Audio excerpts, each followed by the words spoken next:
Bienvenidos, mi nombre es María Agustina Borrones, soy especialista en córnea y superficie ocular y los invito a escuchar una charla de ojo seco y cómo diagnosticarlo. Bueno, para comenzar me parece importante conocer la definición de ojo seco. Esta es la definición de ojo seco del último workshop de superficie ocular publicado en el año 2017. Esta es una enfermedad multifactorial que afecta a la superficie ocular, que se caracteriza por la pérdida de la homeostasis del film lagrimal y está acompañada de síntomas oculares. En este lugar, la inestabilidad e hiperosmolaridad del film lagrimal, la inflamación, el daño de la superficie y las alteraciones neurosensoriales tienen un rol etiológico.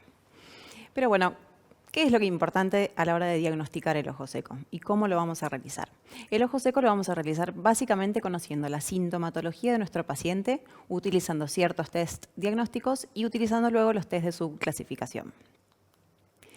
Cuando llega un paciente a la consulta, lo primero que tenemos que hacer es escucharlo, conocer sus síntomas y demás, pero además debemos excluir un montón de patologías que pueden simular un ojo seco y que en realidad no lo son. Existen enfermedades como por ejemplo las rosáceas oculares, las blefaritis anteriores, queratitis que pueden estar relacionadas o no con enfermedades inmunológicas generales como por ejemplo las artritis, pterigion, acortamientos de fondos de saco que pueden ser secundarios a enfermedades cicatrizales generales como el pemphigoide ocular cicatrizal e incluso algunas alteraciones conjuntivales como son la conjuntivochalasis que también pueden simular un ojo seco.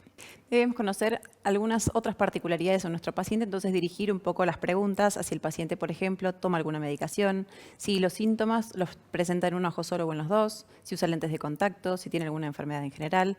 Los medicamentos es bastante importante porque hay una lista muy larga de medicamentos, la tienen publicada en la imagen, que nos pueden ayudar a contribuir a desarrollar alteraciones en la superficie ocular.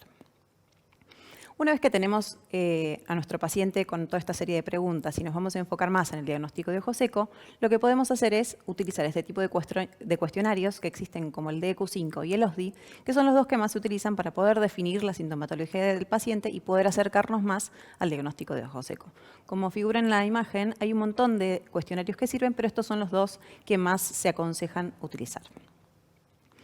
Estos cuestionarios son positivos, o sea, están alterados cuando el valor del cuestionario nos da en el DQ5 mayor o igual a 6 y en el OSDI mayor o igual a 13.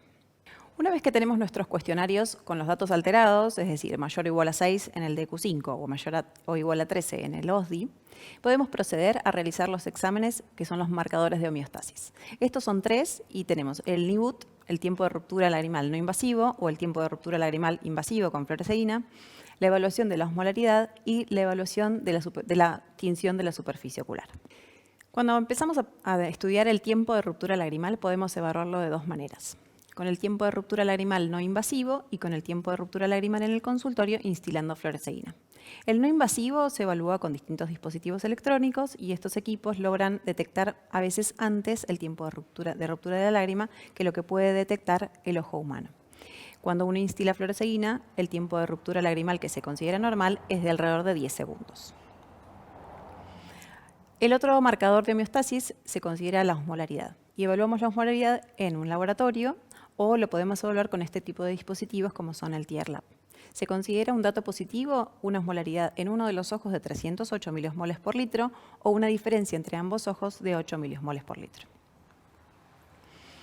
Lo último que vamos a evaluar para poder realizar el diagnóstico de ojo seco es la tinción de la superficie. Acá se evalúa con fluoresceína la tinción de la córnea y con verde de lisamina la tinción de la conjuntiva. El último marcador de superficie ocular es la tinción de la superficie.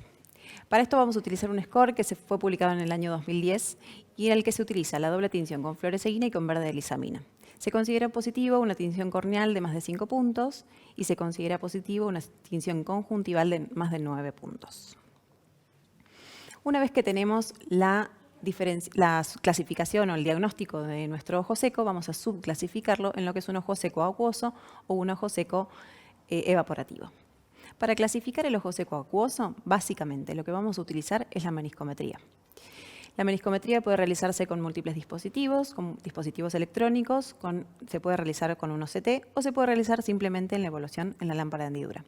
Incluso se puede realizar también la evaluación del test de Schirmer, pero como es tan invasivo, hoy por hoy se tiende a realizar la evaluación de la altura del menisco lagrimal. Para evaluar o diagnosticar un ojo seco evaporativo, hay una serie de pasos que tenemos que considerar. A la hora de evaluar las glándulas de meiomio vamos a tener que observarlas y evaluarlas de manera clínica con distintos equipos. La observación nos va a permitir exprimirlas y evaluar cómo fluye el meibum de su interior.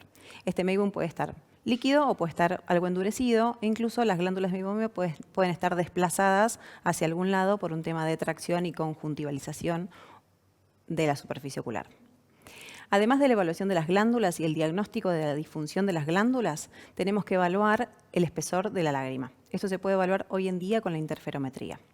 Y además, hoy por hoy podemos agregar para el diagnóstico de la disfunción de las glándulas la meibografía, que nos va a aportar un montón de datos en cuanto a la longitud de esas glándulas, el ancho de las mismas y la cantidad de glándulas presentes, pero existen hoy en día distintas tecnologías como son el OCT y la microscopía confocal que nos están aportando nuevas ideas y nuevas formas para ayudar al diagnóstico de esta disfunción.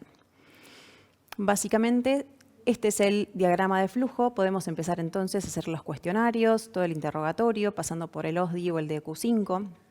Luego vamos a tener que comenzar con estos test de homeostasis o marcadores de homeostasis. Y por último, entonces, vamos a poder diagnosticar si nosotros estamos en presencia de un ojo seco acuoso deficiente o un ojo seco evaporativo. Ante cualquier consulta, pueden consultar a cualquiera de mis redes. Muchísimas gracias.